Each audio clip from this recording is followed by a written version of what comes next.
हाय दोस्तों, स्वागत है मेरे चैनल पे। जैसा कि आप लोग आज स्क्रीन पे देख पा रहे हैं, ये CRCS का पोर्टल खुला हुआ है जो कि सहारा रिफंड से रिलेटेड है। आज हम लोग इसी के बारे में बात करने जा रहे हैं। ये पोर्टल लॉन्च हुए लगभग 2 महीने से ज़्यादा हो गया है, लेकिन फिर भी अभी भी बहुत सारे जमाकर्ताओं को राशि नहीं मिली है, जो कि अमित शाह द्वारा बताया गया था कि शुरुआती दौर में 10,000 रुपये सभी को दिया जाएगा। चलिए मौजूदा दौर में आज हम लोग देखते हैं कि पोर्टल पे क्या चल रहा है और क्या क्या उसमें दिक्कतें आ रही हैं, और अगर कुछ दिक्कतें आ रही हैं तो उससे कैसे हम लोग सुधार के अपना 10,000 रुपये कम से कम ले सकें। मैं कोशिश करता हूं कि आप लोग को समझा सकूं अच्छे से कि क्या करें ना करें। तो सबसे पहले CRCS के पोर्टल पे लॉगिन करते हैं। लॉगिन करने के बाद जैसा कि आप लोग जानते हैं ऐसा पेज एक ओपन होगा। यहाँ जमाकर्ता लॉगिन पे क्लिक करें और अपना आधार नंबर का लास्ट के 4 अंक और उससे जुड़ा मोबाइल नंबर डाल के हम लोग लॉगिन करते हैं। तो चलिए हम लोग सबसे पहले लॉगिन करते हैं, उसके बाद देखते हैं कि क्या हम लोग आगे की प्रक्रिया कर सकते हैं। तो सबसे पहले अपने आधार नंबर का 4 अंक डालें और उससे जुड़ा मोबाइल नंबर। तो चलिए हम लोग डालते हैं अपना मोबाइल नंबर, देखते हैं।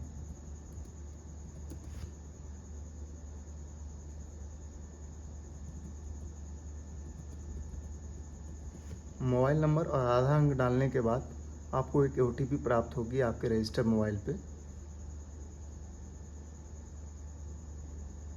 सो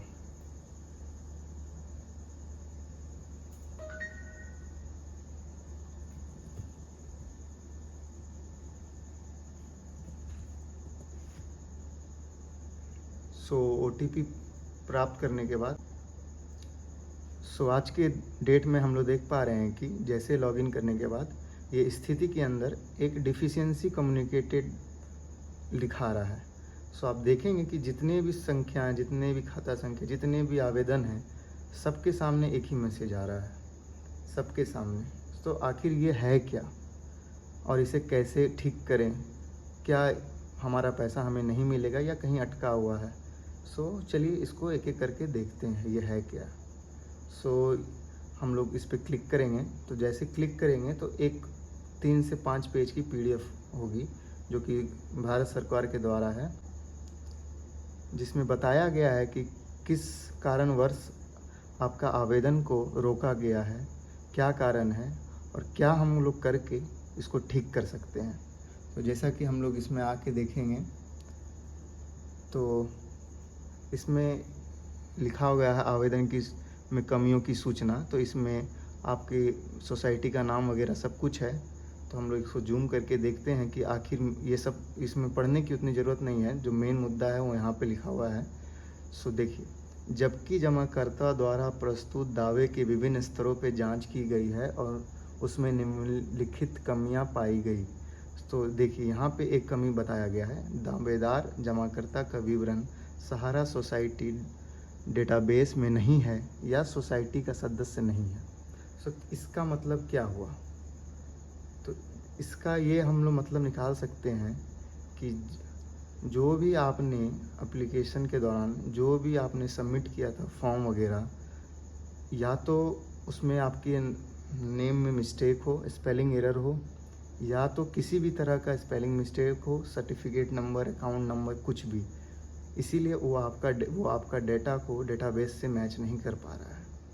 सबसे बड़ा एक यही रीज़न हो सकता है। मैं सबको बोलना चाहूँगा कि नेक्स्ट टाइम से जब भी ये सरकार खोले, वापस से आपको ये अनुमति दे, तो नेक्स्ट टाइम से अपने स्पेलिंग मिस्टेक वगैरह सब कुछ देख के इसे अपलोड करें। और बहुत सारे ग्राहकों को 2 से 3 कमियां दिखाई गई हैं, जिसमें से मैं कुछ दिखाना चाहता हूं। एक ग्राहक को ये भी मिला है कि जमाकर्ता द्वारा समिति में 1 से अधिक सदस्यता ली गई है, अतः केवल प्रथम सदस्यता से संबंधित दावे की संसाधित किए जाएंगे। इसका क्या मतलब हुआ?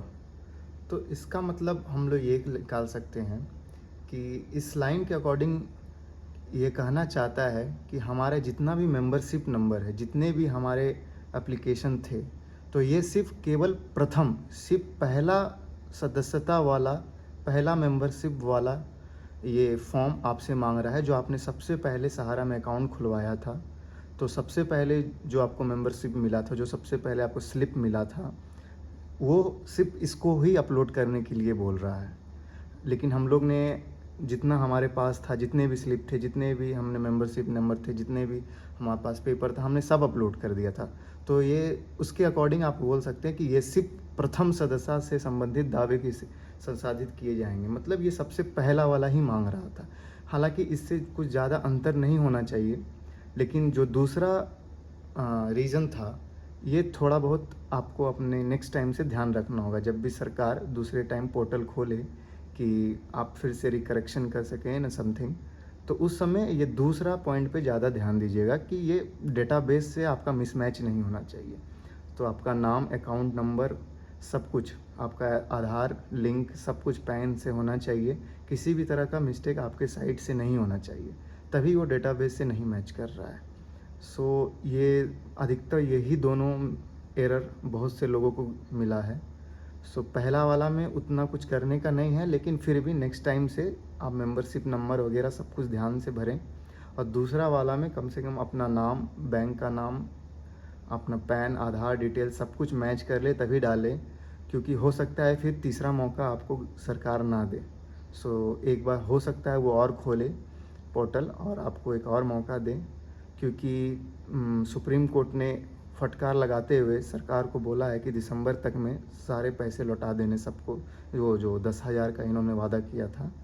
सो उस आधार पे आप बोल सकते हैं कि आने वाले 10 से 20 दिन या हार्डली 1 महीने के अंदर ये पोर्टल फिर से खुल सकता है विथ रिकरेक्शन।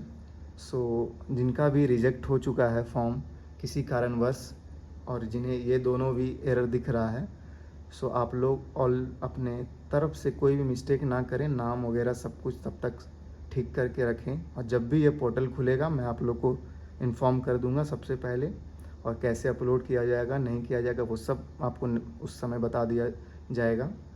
तब तक के लिए आप लोग अपने सारे डाटा वगैरह को सही से करके रखें। सो फ़िलहाल इससे ज़्यादा अपडेट तो फ़िलहाल सहारा पोर्टल साइट पे नहीं है। लगभग सारे जमाकर्ता को यही 1 से 2 एरर आ रहा है। और जैसे कि आप जानते होंगे कि इससे पहले सारे ग्राहकों को मोबाइल पे एक डिफिशियंसी बोल के मैसेज आ रहा था, लेकिन जब हम साइट ओपन कर रहे थे तो वहाँ अभी भी अंडर प्रोसेसिंग लिखा रहा था। सो घबराने की बात नहीं है, अभी भी साइट पे प्रतिदिन काम चलता है, अपडेट आती हैं। लेकिन ज़्यादा महत्वपूर्ण ये है कि ये जो 2 अंक, जो 2 एरर सारे ग्राहकों को मिल रहा है, इसे नज़रअंदाज ना करें। ख़ास करके वो दूसरा बिंदु जहाँ पे डाटाबेस से रिलेटेड इशू है।